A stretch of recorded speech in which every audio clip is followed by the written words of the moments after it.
Hello दोस्तों, स्वागत है आपका नई वीडियो में। आज जैसा कि हेडिंग आपको दिखाई दे रही है, कक्षा 11 भौतिक विज्ञान का पाठ 2 मात्रक तथा मापन, इसकी शुरुआत करने हम जा रहे हैं। तो ज़्यादा समय बर्बाद न करते हुए स्टार्ट करते हैं। तो जैसा कि हेडिंग है मात्रक तथा मापन, तो मापन क्या होता है सबसे पहले तो इसी को समझ लेंगे।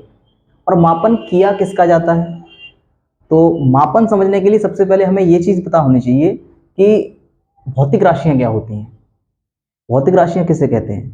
तो इस भौतिक राशियों को समझने के लिए मैं आपको बताता हूँ कि भौतिक राशियाँ वे राशियाँ होती हैं जिनका प्रत्यक्ष तथा अप्रत्यक्ष रूप से हम मापन करते हैं।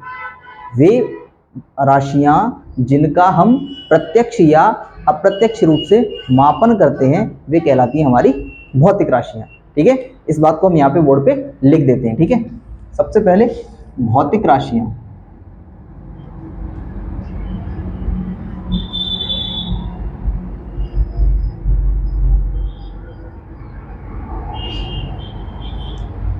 जिनको हम इंग्लिश में कहते हैं फिजिकल क्वांटिटीज।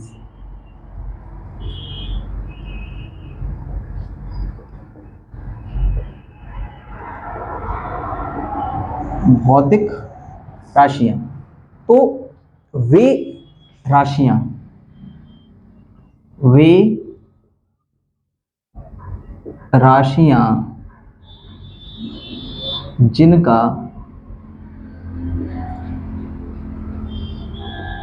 प्रत्यक्ष या अप्रत्यक्ष जिनका प्रत्यक्ष या अप्रत्यक्ष रूप से मापन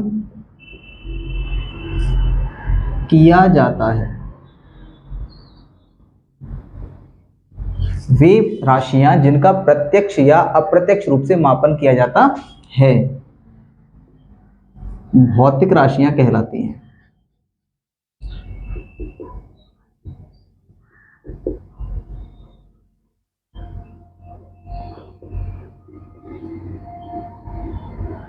भौतिक राशियां कहलाती हैं जैसे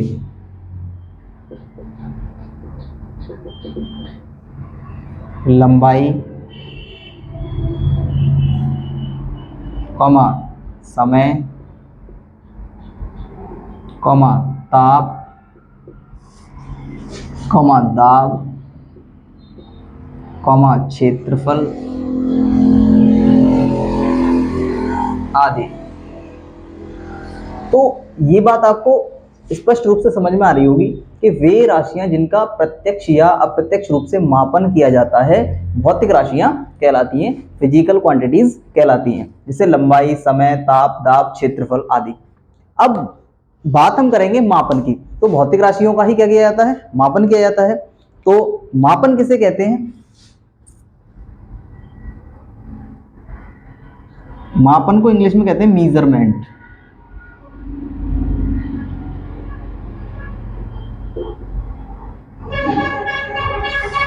मीजरमेंट का मतलब क्या होता है, मापन, तो किसी भौतिक राशि की उसके मात्रक से तुलना करना, किसी भौतिक राशि की उसके मात्रक से तुलना करना ही कहलाता है मापन। ठीक है, किसी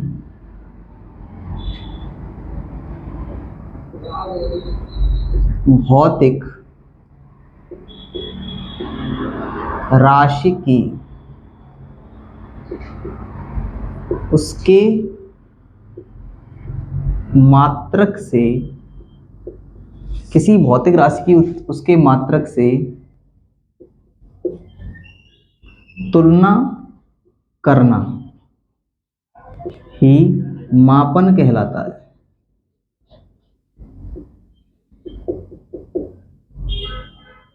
मापन कहलाता है। तो मापन किसी भौतिक राशि की उसके मात्रक से तुलना करना ही क्या कहलाता है, मापन कहलाता है। जैसे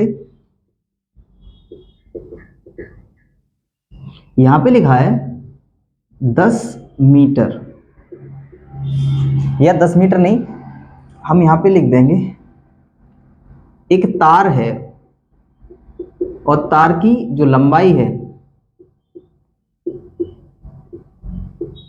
तार की लंबाई दे रखी है हमको 10 मीटर।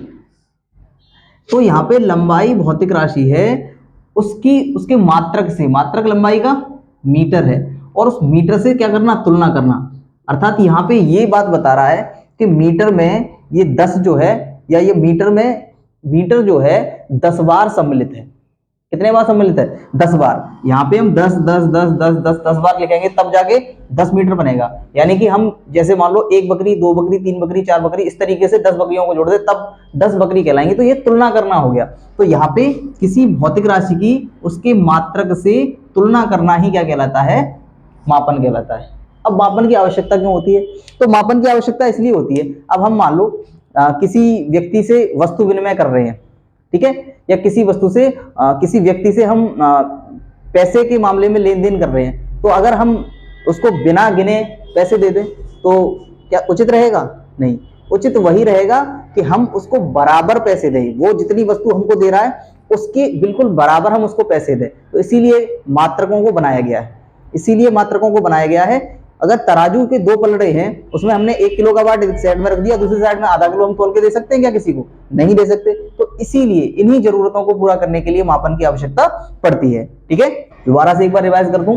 भौतिक राशियां क्या होती है कि वे फिजिकल क्वांटिटीज जिनको बोलते हैं कि वे राशियां जिनका प्रत्यक्ष या अप्रत्यक्ष रूप से मापन किया जाता है। प्रत्यक्ष या अप्रत्यक्ष का मतलब क्या होता है कि दिखते हुए और ना दिखते हुए भी मापन हो जाता है किसी किसी चीजों का। ठीक है, तो दिखते हुए भी और ना दिखते हुए भी क्या करते हैं, मापन करते हैं किसी ना किसी चीज का। अब यहां से हम मान लो कहीं दूसरे स्थान तक गए, 1 किलोमीटर की दूरी तय करके गए, कितनी किलोमीटर? प्रत्यक्ष या अप्रत्यक्ष रूप से हम दूरी का मापन ही कर रहे हैं वहां पे। या समय जो होता है उसका भी हम मापन ही करते हैं कि आज 1 बजा है, कल 2 बज गए, आज 2 बजने के बाद 3 बज गए। तो ये क्या है? प्रत्यक्ष या अप्रत्यक्ष रूप से मापन ही हो रहा है वहां पे। ठीक है, तो आगे मापन के लिए 2 चीजों की आवश्यकता होती है। मापन के लिए 2 चीजों की आवश्यकता होती है, यहां मैं लिख दे रहा हूं, किसी भी राशि के मापन के लिए 2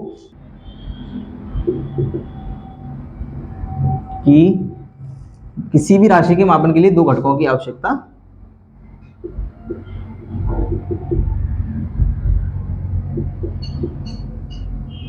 होती है। सबसे पहला क्या होता है? पहला होता है उसका आंकिक मान।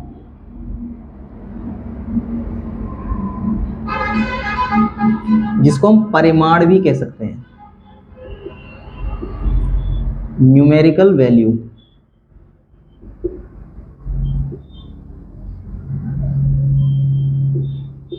और दूसरा होता है मात्रक,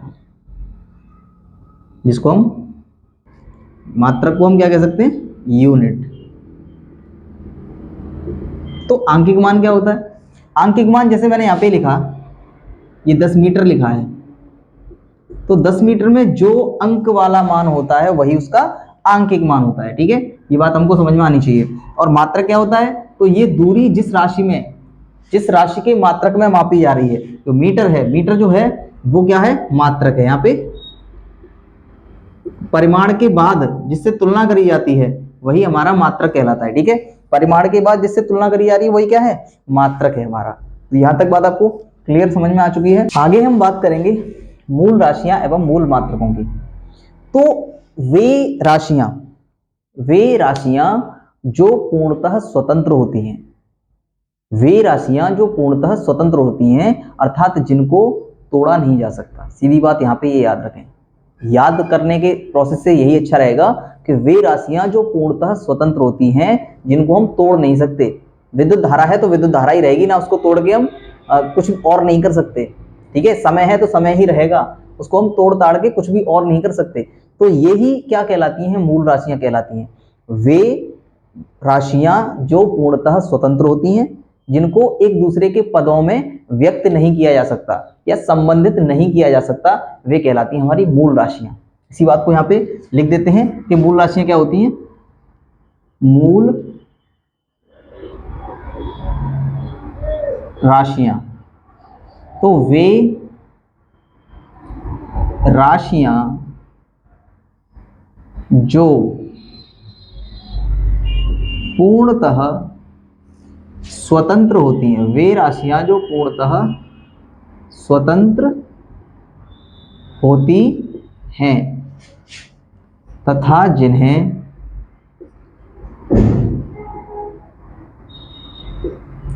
एक दूसरे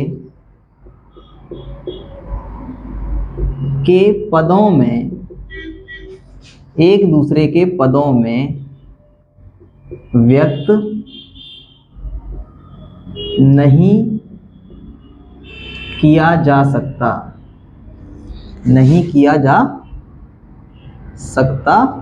है, मूल राशियां कहलाती हैं। मूल राशियां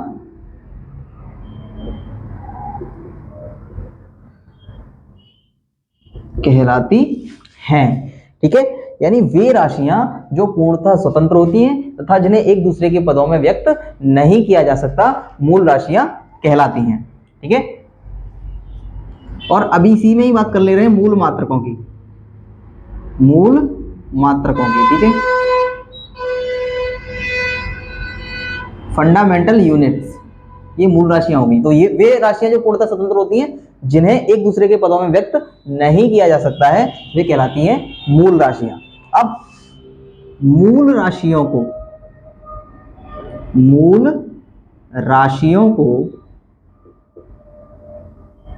व्यक्त करने के लिए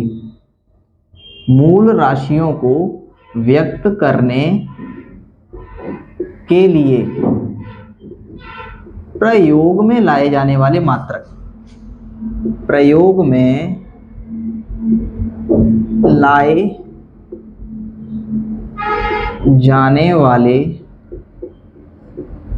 मात्रकों को मूल मात्रक कहते हैं। मूल राशियों को व्यक्त करने के लिए प्रयोग में लाए जाने वाले मात्रकों को मूल मात्रक कहते हैं। ठीक है, तो ये मूल मात्रक और मूल राशियां कितने होते हैं हमारे? 7 मूल राशियां होती हैं। कितनी राशियां होती हैं? 7 राशियां होती हैं, 7 मूल राशियां होती हैं। उनको हम लिख दे रहे हैं यहाँ पे। एसआई पद्धति में international system of unit, SI पद्धति जिसको बोलते हैं, अंतरराष्ट्रीय पद्धति। एसआई पद्धति में 7 मूल राशियां, 7 मूल राशियां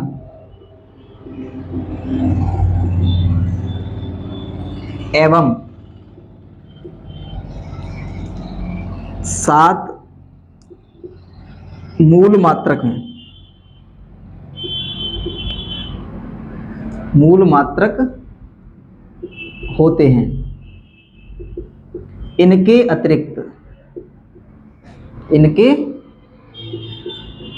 अतिरिक्त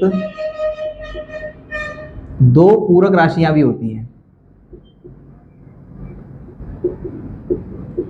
2 पूरक राशियां तथा उनके 2 पूरक मात्रक होते हैं।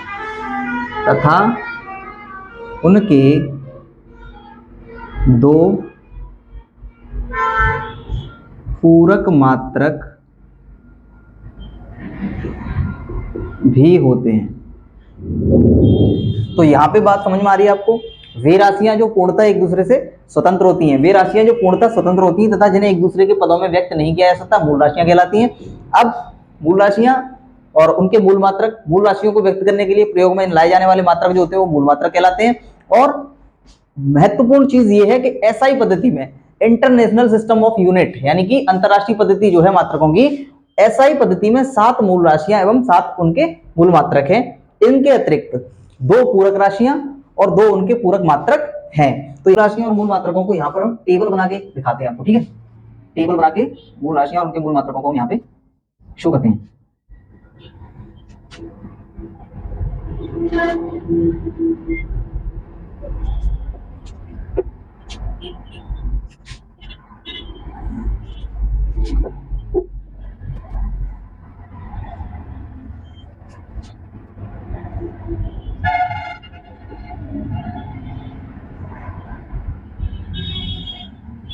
तो सबसे पहली यहाँ पे हम क्रमांक डाल देते हैं, मूल राशि और उसका मूल मात्रक, और यहाँ पे उसका प्रतीक ले लेते हैं। ठीक है, तो मूल राशि, मूल मात्रक और उसका प्रतीक ले लेते हैं। तो सबसे पहली जो मूल राशि है वो हमारी है लंबाई। लंबाई का मात्रक मीटर होता है, जिसको हम स्मॉल m से डिनोट करते हैं। सेकंड नंबर पे हमारी जो मूल राशि है वो द्रव्यमान होता है। द्रव्यमान को हम किलोग्राम में मापते हैं, जिसको हम kg से डिनोट करते हैं। तीसरा नंबर लंबाई, द्रव्यमान, समय। समय का मात्रक सेकंड होता है, जिसको हम s से डिनोट करते हैं, स्मॉल s। फोर्थ नंबर जो है वो हमारी विद्युत धारा। विद्युत धारा, विद्युत धारा का मात्रक होता है एम्पियर। एम्पियर को हम a से डिनोट करते हैं। फिफ्थ नंबर पे हमारा ताप। ताप को हम केल्विन में मापते हैं। ताप केल्विन में मापते हैं और इसको कैपिटल K से डिनोट करते हैं। सिक्स नंबर पे है हमारी ज्योति तीव्रता। ज्योति तीव्रता, इसका मात्रक होता है कैंडेला। ज्योति तीव्रता का मात्रक कैंडेला होता है, इसको हम कैपिटल C स्मॉल d से डिनोट करते हैं। और सातवां जो राशि है हमारी, सातवीं जो राशि है उसको कहते हैं पदार्थ की मात्रा। पदार्थ की मात्रा, पदार्थ की मात्रा को मोल में मापा जाता है और इसको कैपिटल स्मॉल l MOL मोल लिख देते हैं। ठीक है, ये सात हमारी मूल राशियां होती हैं। ठीक है, इन्हीं सात मूल राशियों से अन्य राशियां उत्पन्न की जाती हैं। ठीक है, सात राशियों के अतिरिक्त दो पूरक राशियां होती हैं और उनके दो पूरक मात्रक होते हैं। ठीक है, दो पूरक राशियां होती हैं और उनके दो पूरक मात्रक होते हैं, पहली और दूसरी। यहां मैं लिख दे रहा हूं पूरक राशियां। ठीक है, दो पूरक राशियां होती हैं और उनके पूरक मात्रक होते हैं और उनको हम डिनोट करते हैं, प्रतीक चिन्ह भी लिख देते हैं। ठीक है, तो पहली पूरक राशि जो है वो है कोण और दूसरी पूरक राशि है हमारी घन कोण। कोण का मात्रक होता है रेडियन और घन कोण का मात्रक होता है स्टेरेडियन। ठीक है, रेडियन को हम RAD से डिनोट करते हैं, रेडियन, और स्टेरेडियन को हम SR से डिनोट करते हैं। ठीक है, तो ये हमारी पूरी मूल राशियां और उनके मूल मात्रक कंप्लीट हो चुके हैं। ठीक है, आगे अगले टॉपिक की बात हम करेंगे। ठीक है।